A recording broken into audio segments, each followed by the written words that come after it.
ॐ सहना भवतु सहनौ भुनक्तु सह वीर्यं करवावहै तेजस्विनावधीतमस्तु मा विद्विषावहै ॐ शान्ति शान्ति शान्तिः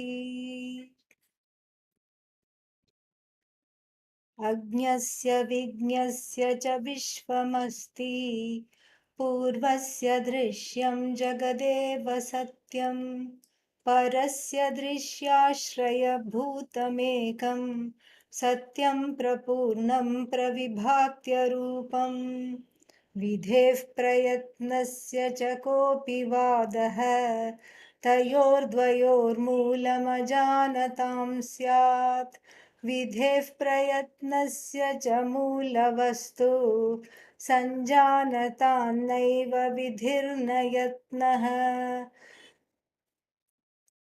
So, we are in the middle of this verse.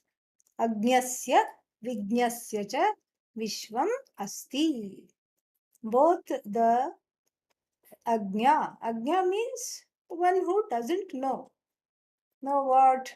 Oneself, naturally. So the one who doesn't know the self, Agnya, and Vijna, the one who knows the self very, very well. And so both of them have their own understanding of the world. They each have what is called a world. Vishwam Asti. Vishwa means world. So the Agnya has a world and the Vijna has a world. What is the world of the Agnya? It is talked about here.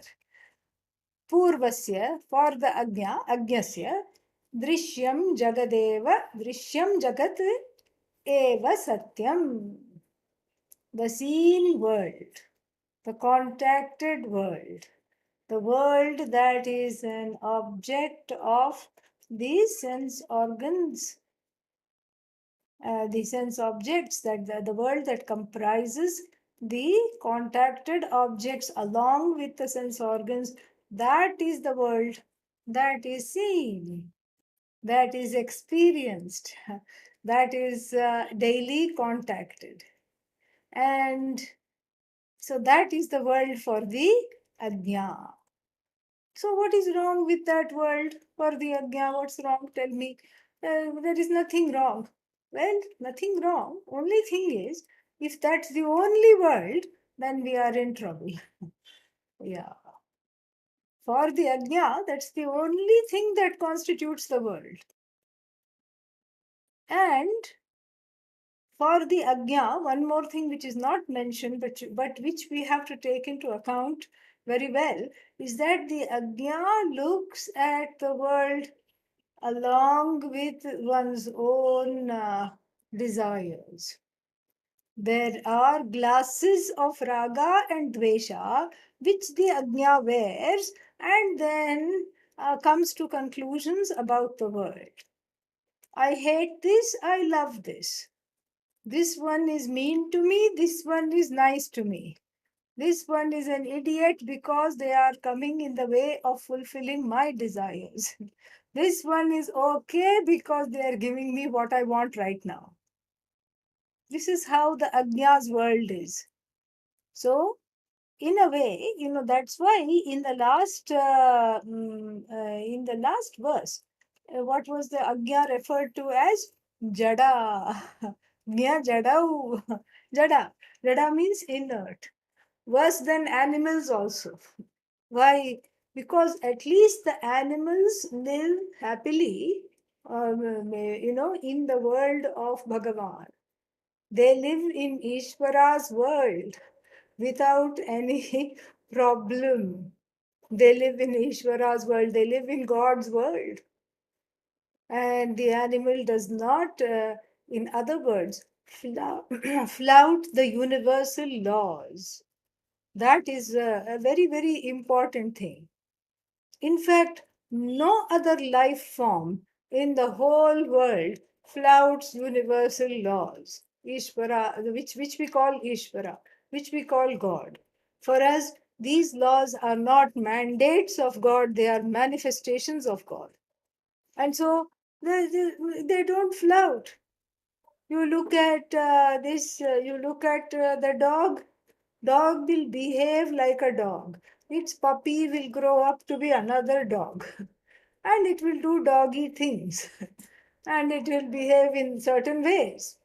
It will wag its tail when it is happy.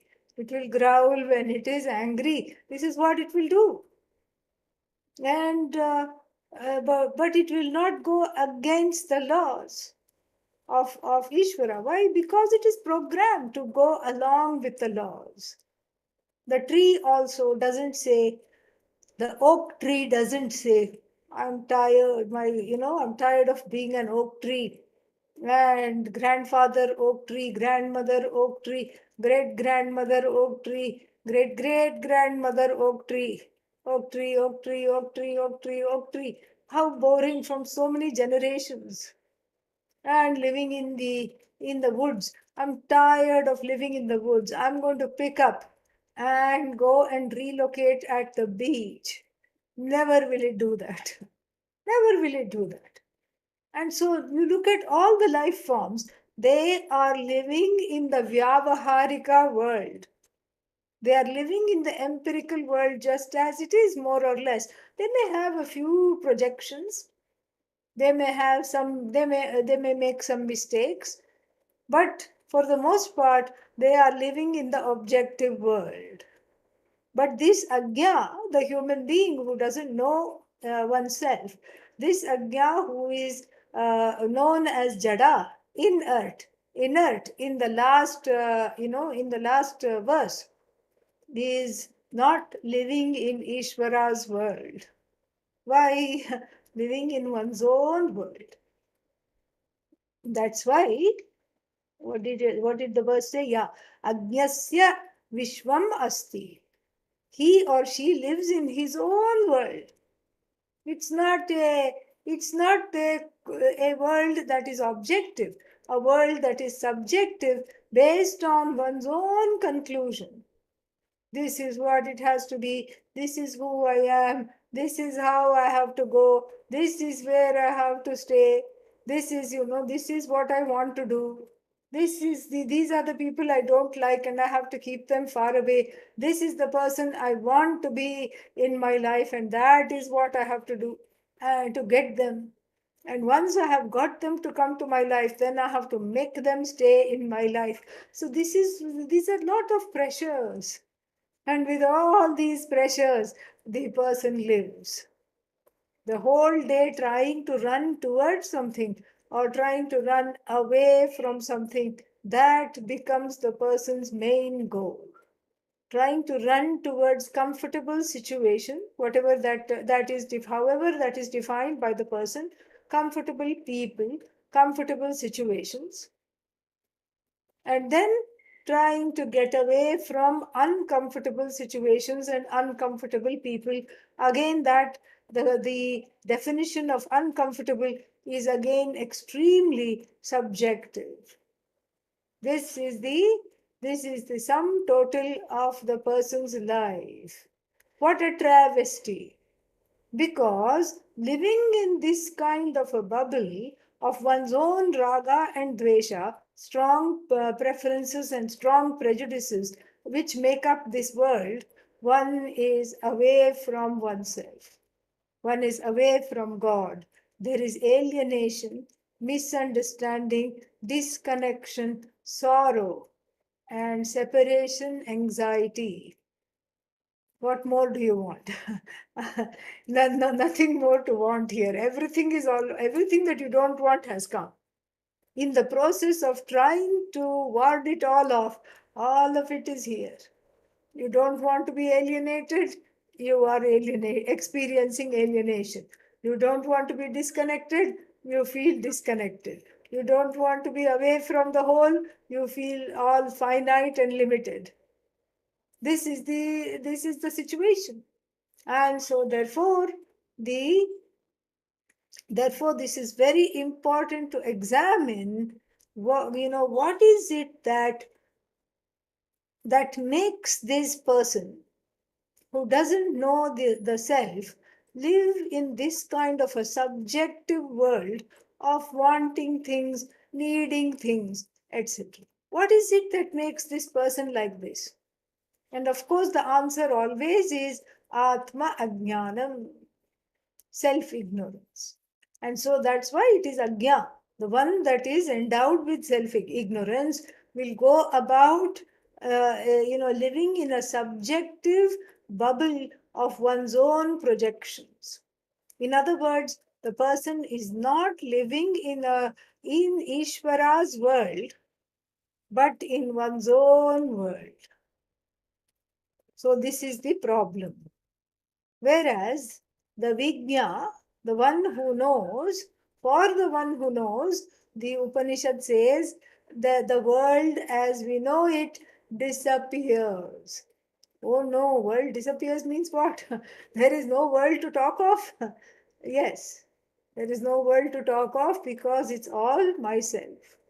So the world as a separate entity from me disappears. So the question, a very important question is how to get there. It is fine to read the contrasts here. Very nice to say, oh, the Agya and the Vijna have two kinds of universes. And one lives in his or her own world, and the other one lives in the world that is free of all duality. Parasya drishyashraya bhutam, the enlightened one, the one who has self knowledge, looks for and connects to that which is the source of everything that is seen. All the things that can be seen means that which can be objectified. And then connecting to that mula, that source, as the truth of oneself. One is prapurna. Prapurna means limitless. And that world as Satyam, as oneself, shines. How does it shine? Formlessly it shines. So, how to go from this subjective, the world which one occupies, a world of subjective forms, to the Jnani's world which is formless? How to go? What is the journey here? How on earth to go? How to go to this journey? Very, very interesting. It seems to be a very big leap, and how to accomplish this leap. And here it is given very, very well. We have to take it step by step. First is to make a, what is that? Intention, sankalpa. To make a sankalpa to live in the world as it is rather than to live in the world as I want the world to be. Those are two different worlds. If I'm living in the world that I want it to be or I think it is, then I'm not living in the world as it is. Very different, two different things. And so therefore it is advised to just live in the world as it is. How to do that? Let the scales of the projections drop. Easier said than done. How to drop the scales? I mean, at least if I had cataracts, I can go for cataract surgery. But if these funny cataracts that are coming in the way of my, of making this world a subjective place, subjective projection, how do I take care of that? What do I do? And so for that, we say, Ishvara the world to begin with. See the world as Ishvara because the world is non-separate from Ishvara. See the world as Bhagavan. Ishvara is, when in doubt, Ishvara is. Anything that looks separate, it is Ishvara. It is Ishvara. It is Ishvara. Ishvara here, Ishvara there, here Ishvara, there Ishvara, everywhere Ishvara, Ishvara. That's what one sees. And the stories in the Puranas and in the folklore are just, rampant with these kinds of examples. And one is told to really look at Ishvara from the standpoint of, that is of everything, of the whole manifest world as non-separate from Ishvara. Flower is Ishvara, sunrise is Ishvara, sunset is Ishvara, everything is Ishvara for us. The air that we breathe is Ishvara, the sky that we see is Ishvara, the water that we drink is Ishvara. And so the whole world is Ishvara's. And this is what happens if you grow up in the tradition. This is what is instilled in you at a young age. Do not step on money, we are told at a young age. Why? Money, it's not money, it is Lakshmi. It is goddess, it's an incarnation of goddess Lakshmi, the goddess of abundance, the goddess of good decisions, the goddess of the one that drives away scarcity mentality, the goddess of prosperity, the goddess of compassion, and the goddess that makes me feel like I have everything. Because the scarcity is here, actually. And so this goddess is in the form of money, because that's what how we use money as a form of abundance in the day-to-day life. And therefore, whether the money is in the form of loose change, like coins, or whether it is in the form of, notes, bills, if we step on it, we ask pardon. Immediately, we say, no, this is, this is not money, this is Lakshmi ji. We cannot step on the goddess. And similarly, we don't step on the book. Book means, or paper. Any book, holds knowledge inside it, and that is the incarnation of Goddess Saraswati. And so you don't step on the book. You don't, step on the paper, or sorry, the dollar bill or any kind of money. You don't step on the money. You don't step on things. This is how it is inculcated to us. And then in the evening, when twilight falls, the children are told that, okay, you must not jump around too much. Why? Because baby Krishna is drinking milk somewhere in the basement. You cannot see. And if you jump around a lot, then all the dust it will dislodge, and then it will fall on him, or he will be disturbed by the noise. So you grow up in a mindful way. You grow up, the child in the tradition grows up effortlessly, Ishwarizing everything that it sees. There is not any kind of a special teaching that is required, because these things are learnt by osmosis. So the parents and the elders practice, and you see the parents practicing, and you also practice this kind of a kind of a mindful life. A life that invites Ishvara into it is a life that is mindful of other people's rights and privileges, is a life that is mindfully led, and a life that is disciplined. A life that is disciplined. I mean, it's not about restraint, but it's just about discipline. It's about sharing. It's about caring. It's about so many things. I mean, and you are asked to feed some life forms before you eat. So that's why we put a rangoli in front of the house. Now it is, what is that? It is made of quarry stone powder, but that's not right.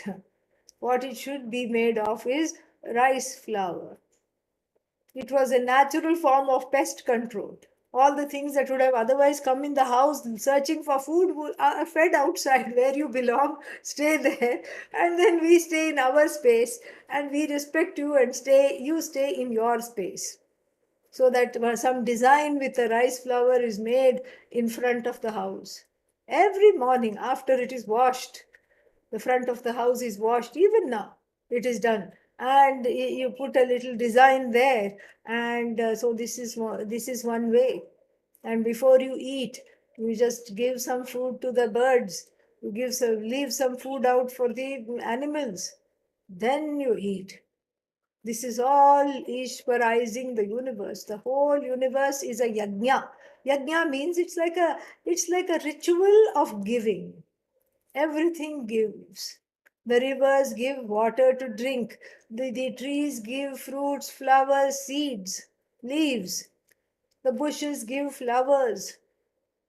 And if you don't give back, you are, the Bhagavad Gita plainly calls such a person a thief. And ye pachanti atma karanat, meaning those who only cook for themselves. Stena eva saha. Stena means they are as good as thieves because they are disrupting the flow. That is where the projection starts. When you disrupt the flow, there is already a flow. You don't have to make the flow, you don't have to reinvent the wheel. The flow is already there. You simply are asked to participate in the flow. And if you refuse to participate, you are the loser. This is exactly what the Gita says. The Gita talks about this flow in the 10th and the from the 10th to the 14th verses of the third chapter. देवान् भावयतानेन ते देवा भावयन्तु वः परस्परं भावयन्तः श्रेयः परमवाप्स्यथ इष्टान् भोगान् हि वो देवाः दास्यन्ते यज्ञभाविताः तैर्दत्तानप्रदायैभ्यः ये भुङ्क्ते स्तेन एव सः. Very important verses. There is a yajna, and there is a yajna between the five elements: the sun that shines, the wind that blows, bringing life, carrying pollen, helping the trees to reproduce, helping all the things to reproduce, and water falls in the form of rain, and there is water in the form of rivers, and that water gives you, nourishes you with drink, rejuvenates every cell in your body. So does the air. It oxygenates your entire blood and your whole system.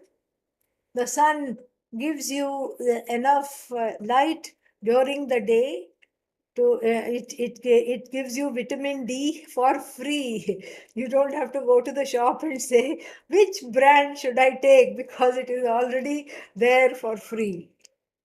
It gives you vitamin D for free, and it is just, it is all there. It's all given.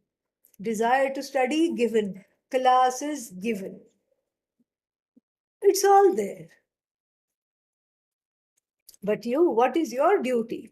Your duty is to grow into a contributor, not just a consumer. That is what it is. You have to contribute in some way.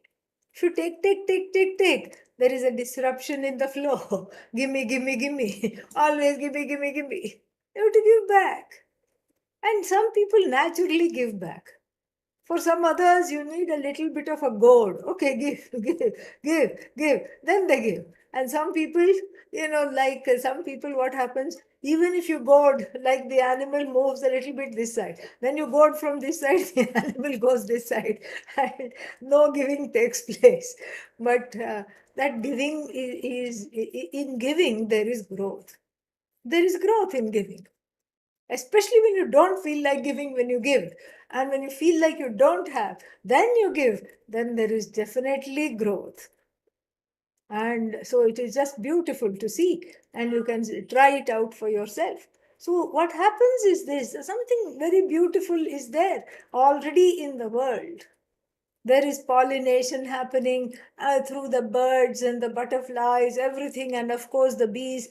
And then there is, there is reproduction happening of different kinds of species. There is water, there is wind, there is air, there is sun, there is moon, By night, to cool things down, there is the moon, the cool moonlight. All this is there. And the Bhagavad Gita says, you live in a way that you propitiate the universe, all the things in the universe, and the universe propitiates you. And everything in the universe is called Devaha. They're all a manifestation of God. They're all Devas. Devan bhavayatanena te devaha bhavayantu vaha. You take care of the tree, and then it will give you shade, it will give you oxygen for years and years on end. Even after you, the next generation, it will nurture and nourish. But then you don't take care of the tree, what will happen? Your own oxygen supply is cut off when it dries up. This is how it is. There is a connectedness, there is an interconnectedness of the whole universe, in which this body mind sense complex, which has been born at this time in this place, is also part of this giving, is also part of the flow. You do not have the right to disrupt this flow. You absolutely do not have the right to disrupt this flow, because you did not make the flow. How can you disrupt it? You should not disrupt it because you did not make it.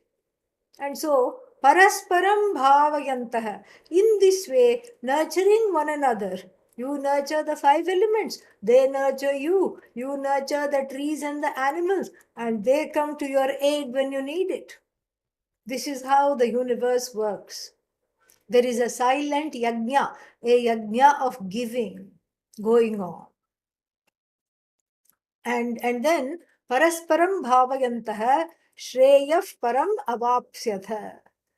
Grow to gain this knowledge. Eventually, you will gain this knowledge through this kind of a growth, the Bhagavad Gita says. And then the next verse, which I chanted, says, Ishtan bhogan hi vo devaha dasyante yajna bhavitaha. And whatever you desire, you have already gained. Whatever you have wanted comes to you. But then enjoying whatever you have without giving to others, without giving back, then yo bhunkte, those who enjoy without giving back, stena eva saha, that person is called stena, is a thief, takes away what is without giving back. And it says further, in I think verse 14, it also says, those who cook only for themselves without feeding others, without being generous, what do? They incur a papa. They just are out of this flow. That is itself a problem. That is itself a sorrow. And they are out of this flow, and then they feel alienated, left out, and they lack a sense of belonging and crave for being let in. This is what happens. And so therefore this is something to be noticed. And the first step in becoming, in changing how one looks at the world with one's own subjectivity, is to first understand that there is already a flow happening, and you have to give in order to receive. The more you give, the more you receive. Give the best what you have to the whole world, and the best only comes back to you naturally. You just keep giving, and then don't worry about the receiving. Receiving you're already doing, it will continue to happen. And so this is what is been advised. And that is the first step. And that step leads to a blossoming of the heart of the person who is engaging in this sadhana of giving. Rather, the sadhana of giving back. That is the sadhana. The sadhana of giving back, the practice of giving back, makes the heart grow bigger, makes it more accommodative, makes it more compassionate, makes it more patient, makes it more present. And then And then it is easy to see everything as Ishvara. Giver is Ishvara, given is Ishvara, whatever you see is Ishvara, wherever you go is Ishvara. Yatra yatra mano yati, tatra tatra tava pada pankajam. Wherever the mind goes, there, O Lord, I see your lotus feet. This is the first step to accomplish. And then that leads to the next step, which is with the help of with the help of Vedanta classes, etc. That leads to the next step. What is the next step? Yatra yatra mano yati, tatra tatra tatra tatra samadhayah. Dehabhimane galite, विज्ञाते परमात्मनि यत्र यत्र मनो याति तत्र तत्र समाधयः. This is from the Drigdrishya Viveka. Beautiful text. Dehabhimane galite. Galite, when it is melted, what is needs to melt? The frozen ahankara, the I notion. I am as good as this body. I am as good as my whatever I have. I am as good as my palace that I own, this big house, and I am as good as the money in the bank. I am as good as my status. Everybody calls me sir and madam, and everybody treats me with respect. I am as good as that. I am as good as how many children I have. I am as good as how popular I am. When all this abhimana, I am the body, I am the mind, I am this much, galite, when that goes away, when that melts, when that thaws out, then when does it thaw out? Vijnate paramatmani, when I truly know Ishvara as the truth of myself. Yatra yatra manayati, wherever the mind happens to fall, the mind alights on something and immediately there is samadhi, an immersion. The obfuscation between the observer and the observed takes place wherever the mind goes effortlessly and easily. You don't have to have a time for practicing samadhi. You don't have to have a specific place. You don't need a cushion, a specific meditation cushion. They buy just to meditate, you need some kind of a round cushion and it's supposed to maintain your posture. Theek hai, okay, that's fine. And then you need a bell because without the Tibetan bell, you can't meditate. And so it's the bell is actually a bowl. Okay, so then the bowl, then you go like this. You go as though you're stirring the bowl, and it creates the hum. And then you do that, and then but then the bowl also needs its own cushion to sit on. I've never understood that. Why, I don't know, but people do that. Yeah, the bowl also, this is all very zen, very nice, very beautiful. But I was in an ashram in Taiwan and I saw this, everybody, and they spent 3 hours setting the place, setting the mats and the cushions for sitting in the hall. So two volunteers, two brahmachari types would come, and then and one of them had the cushions in a little trolley that they would drag, one asana and one cushion, and then the other one had a measuring tape. I was very curious why the measuring tape. It had to really be this many inches apart, 1 foot apart, 1 foot apart, and the whole thing looked fantastic. And then in front of the main people who were leading the meditation, then they not only they had cushions, but those Tibetan bowls also had their own cushion. And then you sit down to meditate. But you don't need all these things. You don't need all these props. Once you know that all this is Ishvara, first step. Second step, that Ishvara is myself alone, through this knowledge. And then because of that, what happens? Wherever the mind alights, that there itself is an absorption because there is no subject-object bifurcation. Everything is the subject alone. There is no object to speak of. There is no object to speak of. Everything is me, me, me, me, me. So first you go saying everything is Ishvara. That's a very safe place to start. And then that Ishvara is understood as me, and then therefore everything is me. And then one becomes from a Agnya, one goes to becoming a Vignya. The one who has this knowledge, for whom, what is that? Drishyashraya bhutam. Drishyasya ashraya bhutam ekam. So that one non-dual Satyam, that one non-dual, non-changing Sat, which is the Ashraya, which is the basis for this whole seen world. And what is that Ashraya? What is the basis? You. I alone am the truth of everything.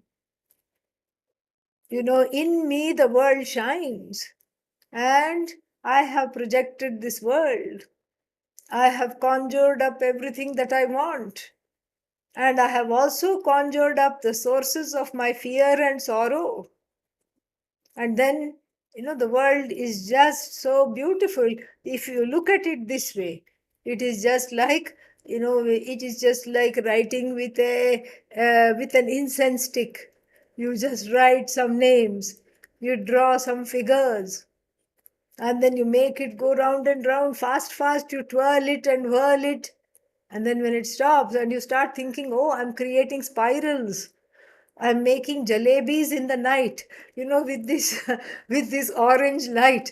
And jalebis are some kind of a squiggly thing that they make and eat in India, in North India. So you can make that, and they also happen to be orange. And the tip of this light is also orange, incense stick. And then you make all these squiggles. And then what happens after that? And when it comes to stop, all that is there is a one glowing tip. That is you. The whole Jagat is projected, retracted, projected, retracted. And who is this glowing tip? Satchidananda Atma. Not the I that is identified with the body, mind, sense complex, but the I that is there, which is the indweller, as it were, of the body, mind, sense complex. And so therefore, from the subjective world, first I plant my feet and live objectively in Ishvara's world. Step number one. Step number two, from there I go to the Jnani's world of seeing everything as myself alone. Next one. Next one is a very nice verse.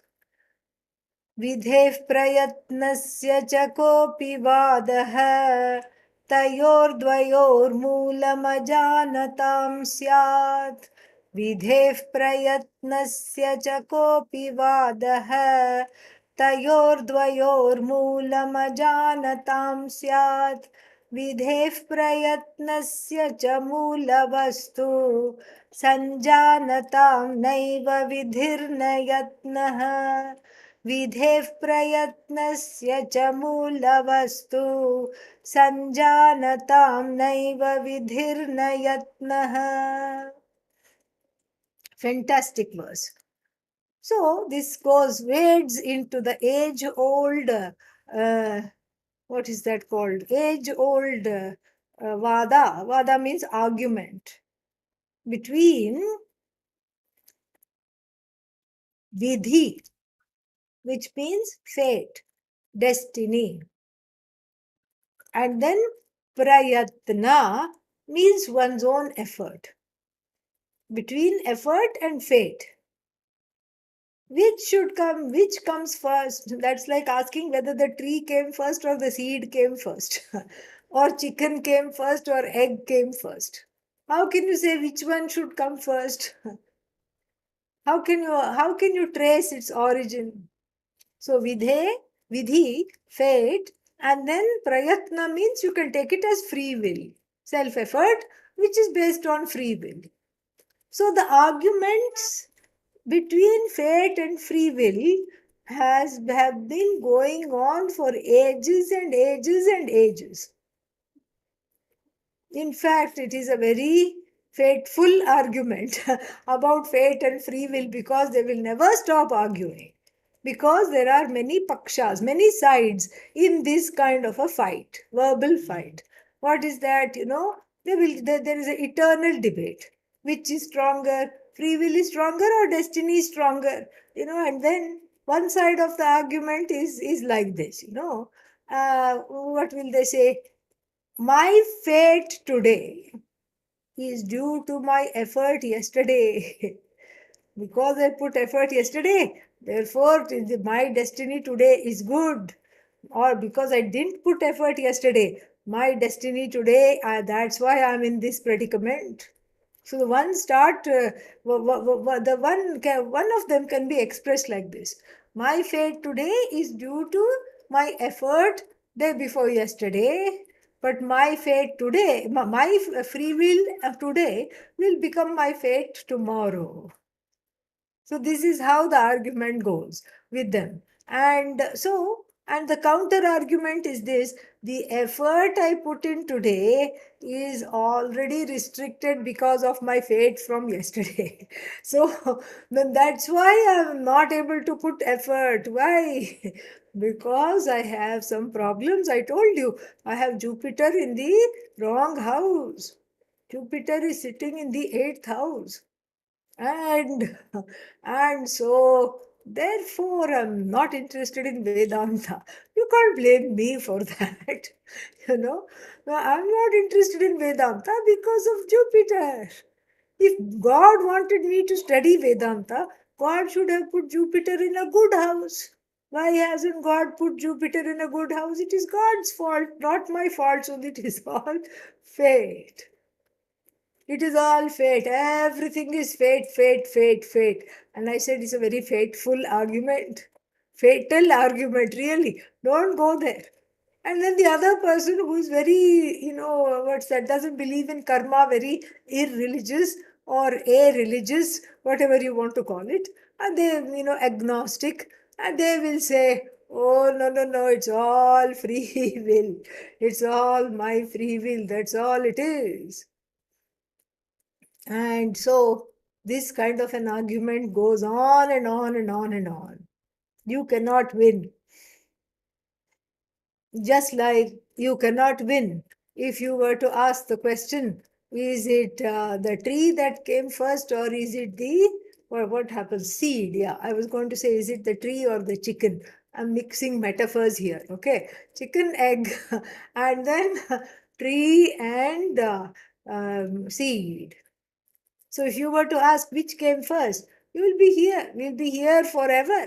Keeping on talking about this, the argument will not die away. And so Maharshi says, Vidhehe prayatnasya cha कः अपि वादः तयोः द्वयं मूलम् अजानतां स्यात्. So why do these arguments take place? Maharshi says these kinds of arguments between the role of fate, so to speak, quote unquote, and the role of free will, quote unquote, take place because the people who are mm, entering into this argument are completely agnyas. They don't know the tayoho dvayoho moolam, ekam moolam. They don't know the source of this argument, which is free of both fate and free will. They don't know that. They don't know the source. And they don't know the source as such as I. And that I as consciousness. Can consciousness have fate? No, that would be a very fateful thing if consciousness had fate. Then does consciousness have free will?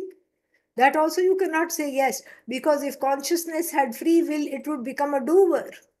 Because before doing, you have the sankalpa, I want this, therefore I do.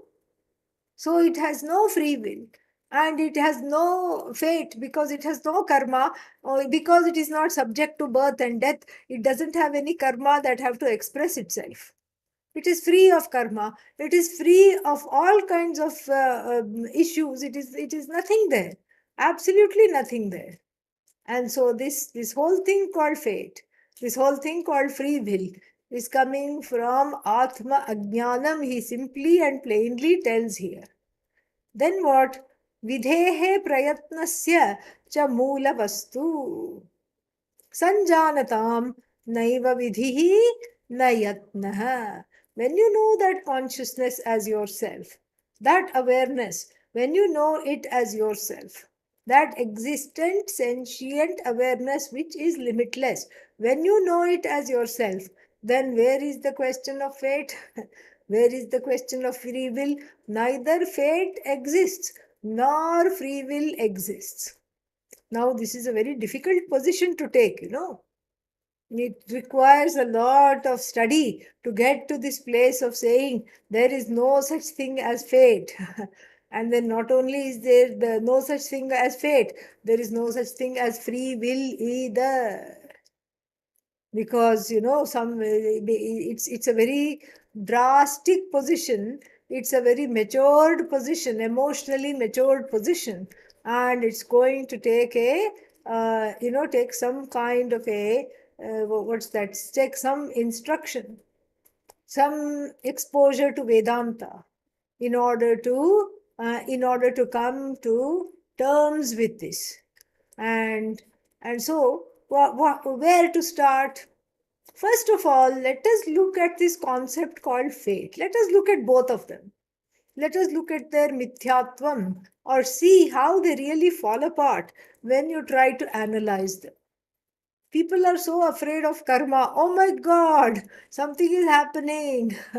This eclipse that is going to come in 4 days, it is catching my star. People say this, you know, it is catching my star. Well, if you had just been born a few hours later, that wouldn't have been your star at all. It would have been some other star.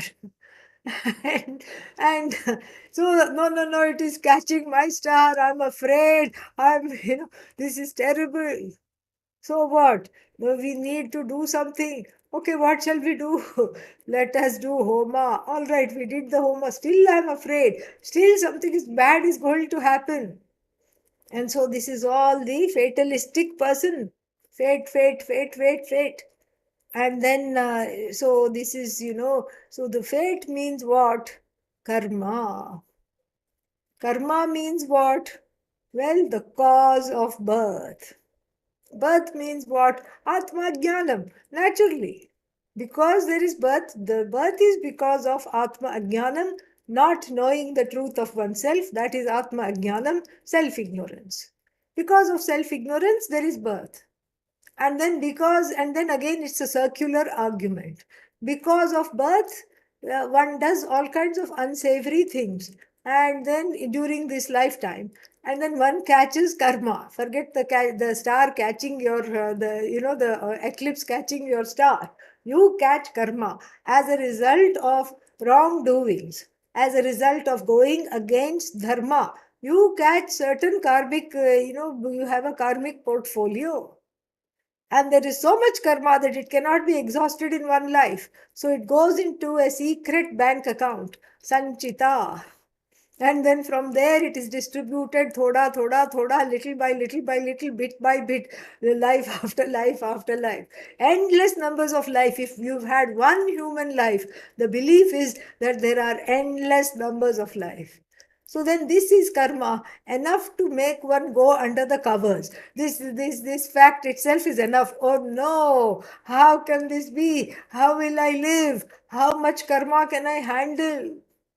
But then you are also given free will. Why? Because you're not an animal, or not born as a plant or a tree, but you are planted here with free will, supposedly. And that free will, and here is this free will. And then the people are saying, oh, but then karma, what about my karma? If you analyze karma deeply, what is that karma? Your own actions. Based on what? Flouting of free will gives rise to uncomfortable situations called papa karma, papa. And then going along with the dharma, flouting of righteous ways, behaving in unrighteous and unethical ways, you create some bad karma. Why? Because you've hurt the people whose chances you may have stolen, who you may have lied to somebody, you may have manipulated the situation in order to get something. You've hurt the people. And so, of course, it is a law that whenever you do some action, the result of action definitely come, they follow action.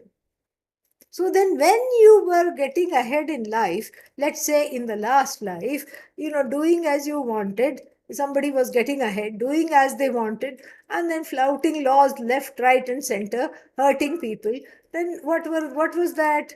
That was free will, of course. That was free will.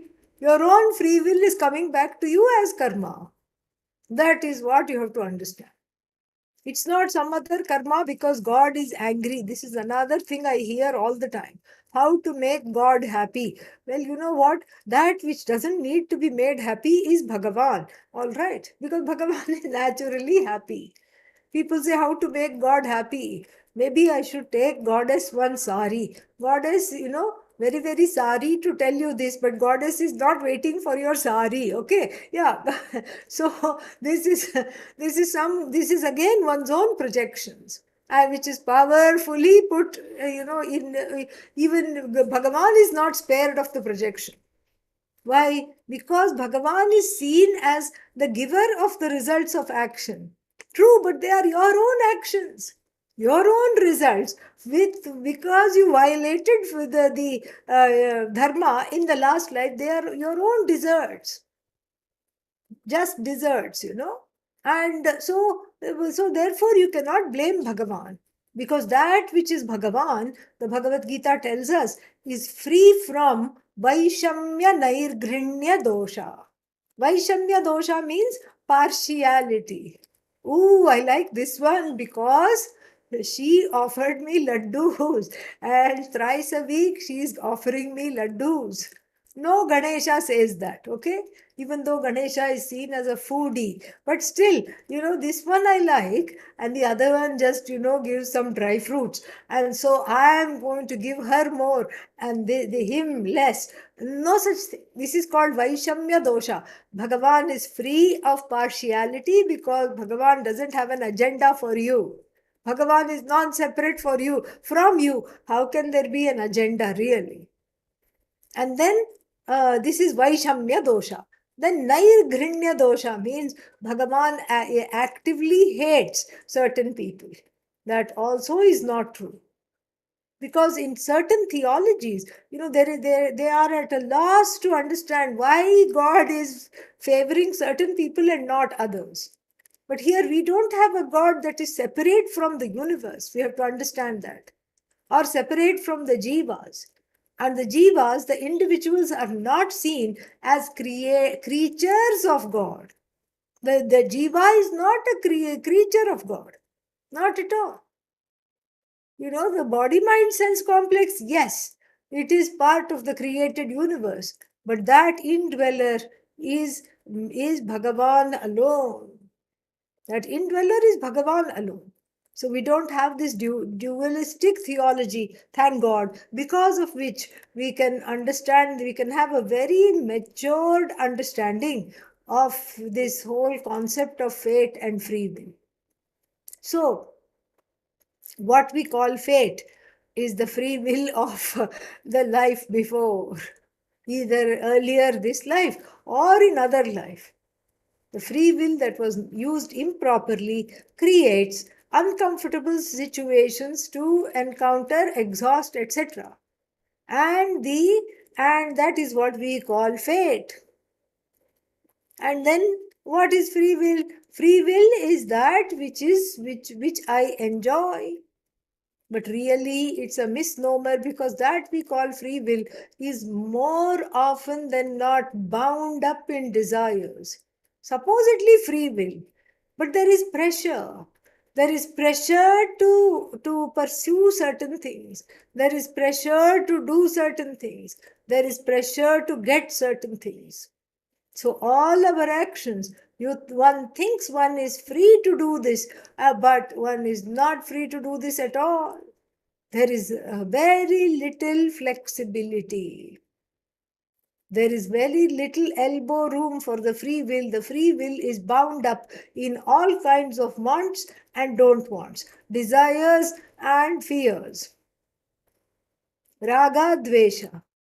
hatred and love for objects. That is what powers one's action. So how can you call it free will? This is very ironical. So that which you call fate is not really fate. That is basically your own will coming back. And then that which you call free will is not really free, really speaking. And so then where does this put us? Then is there a time, we have to ask the question, when the will can be free? Yes. When? When you pray, the will is free. When you give to people without needing anything in return back, when you give to people, there the will is free. This is what we say, this is because, you don't have to pray.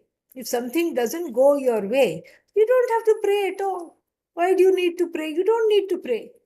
If something doesn't go somebody's way, then there are many options. One can go bash up another person who they think is the cause of their problems.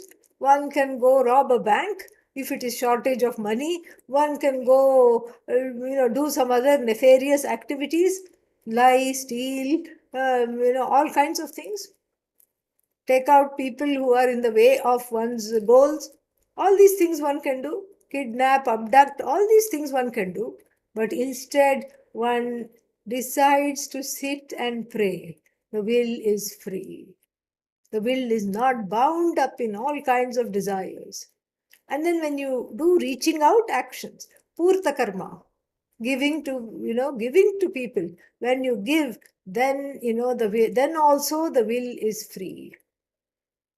And then when that will is free in prayer, it can be harnessed because that prayer brings about, what should I say, generates adrishta. Adrishta means invisible karmic rewards, and that are kept, which are kept in abeyance to serve the person a little later on. So that adrishta can be used to inoculate oneself from the onslaught of previous karmic residues. This is all on the empirical plane. Tomorrow we'll talk of the plane where the karma itself is falsified. Both those planes we'll look at. But this is where we cannot jump to that without understanding this properly. Otherwise, there'll be dissociation. And so the prayer is an expression of free will, and then it generates one wonderful punya, good karma, and that good karma is like a vaccine that inoculates one from the virus of all the papa karma or difficult karma done in other lives or earlier in this life. It equips you to handle what is coming by basically that this adrishta created now. Adrishta means this invisible good karma goes and battles the invisible bad karma. It's just like the COVID vaccine.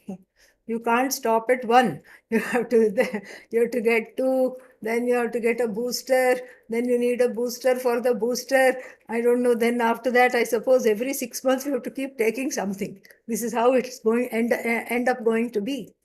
So that's why one act of puja is not enough. It's not that you pray once, but you turn into a person for whom every act becomes prayerful. This is what is needed to qualify for the knowledge that the Maharshi is presenting before us in this verse, where there is no free will and no fate when one understands. That's a big jump into something where you can't even see.